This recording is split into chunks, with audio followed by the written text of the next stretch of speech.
सामने क्रम पाकिस्तान मुस्लिम लीग नून जो अब एक बयानी की तलाश में है और ये कहा जा रहा है कि आइंदा चंद हफ्तों में एंटी इस्टेब्लिशमेंट एक बयानिया मुस्लिम लीग नून की तरफ से प्रेजेंट किया जाएगा अपने कारकुनान को राम करने के लिए, क्योंकि इस वक्त पाकिस्तान मुस्लिम लीग के हालात पूरे मुल्क में अगर देखे जाएं तो काफी पतले हैं। पाकिस्तान की इकोनॉमी के जिस तरह के हालात हैं, जिस तरह 16 माह की पीडीएम हुकूमत में शहबाज शरीफ की हुकूमत की तरफ से महंगाई का एक पहाड़ पाकिस्तानी अवाम पर आया और इस वक्त भी उनके पास कोई बयानिया नहीं और वो अपने बयानिए की ना होने को ही अपनी शिकस्त की वजह करार देते हैं। जो इन्हें साल यानी फरवरी में वोट कम पड़े उसकी वजह यही है कि उनके पास कोई प्रॉपर बयानिया नहीं था। लेकिन एक ऐसा इंकिशाफ सीनियर सहाफी जायद हुसैन साहब ने खावर घुमन के ARY न्यूज चैनल के एक प्रोग्राम में किया है, जिसे आप सुनकर बिल्कुल टू द पॉइंट उस जगह पर पहुंच जाएंगे कि कितनी एंटी इस्टेब्लिशमेंट है पाकिस्तान मुस्लिम लीग नून। गुज़श्ता रात होने वाले एक प्रोग्राम में सीनियर सहाफी जायद हुसैन साहब ने एक इंकिशाफ किया। उन्होंने कहा कि अक्टूबर 2021 के आखिर में रावलपिंडी आर्मी हाउस में मेरी मुलाकात जनरल कमर जावेद बाजवा के साथ हुई। उस वक्त उनके साथ उनके मिलिट्री सेक्रेटरी भी मौजूद थे।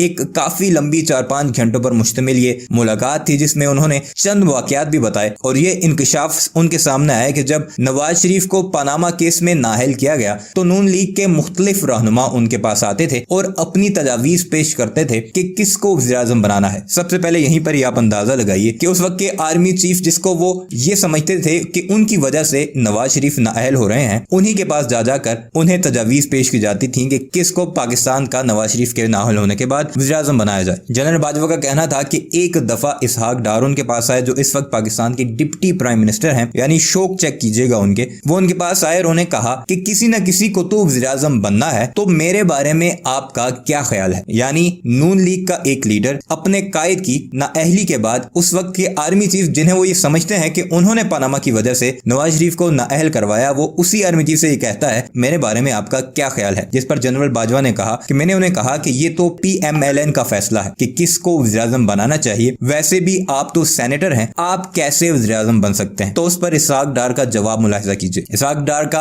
आगे से जवाब था कि जनरल साहब आप तो सब कुछ कर सकते हैं, सारी रुकावटें आप दूर कर सकते हैं। यानी कि इसहाक डार साहब ये चाहते थे कि नवाज शरीफ की जगह, जिसमें बाद में शायद हकान अब्बासी को प्राइम मिनिस्टर बनाया गया, उसकी जगह इसहाक डार को प्राइम मिनिस्टर बनाया जाए और आउट ऑफ द वे जाके, यानी कि एक सेनेटर को जो कि कभी भी पाकिस्तान की तारीख में या पाकिस्तान के कानून में मौजूद ही नहीं है, सिर्फ एक इलेक्टेड बंदा ही प्राइम मिनिस्टर बन सकता है। तो ये हालात हैं एंटी इस्टेब्लिशमेंट पाकिस्तान मुस्लिम लीग नून के कि हमेशा वो इसी तरह की लॉबिंग करते हैं, चाहे वो उनकी अपनी पार्टी के अगेंस्ट ही क्यों ना हो। इस इंकिशाफ के बाद अभी तक जनरल बाजवा या इसहाक डार का तो कोई रद्द-ए-अमल सामने नहीं आया। बहरहाल कई ऐसी बातें हैं जो अब आहिस्ता आहिस्ता खुलकर सामने आ रही हैं कि एंटी इस्टेब्लिशमेंट बयानिया आखिर पाकिस्तान मुस्लिम लीग नून का क्या है। इस बारे में आपकी क्या राय है, कमेंट सेक्शन में जरूर बताइएगा और हमारे इस चैनल को भी जरूर सब्सक्राइब कीजिएगा।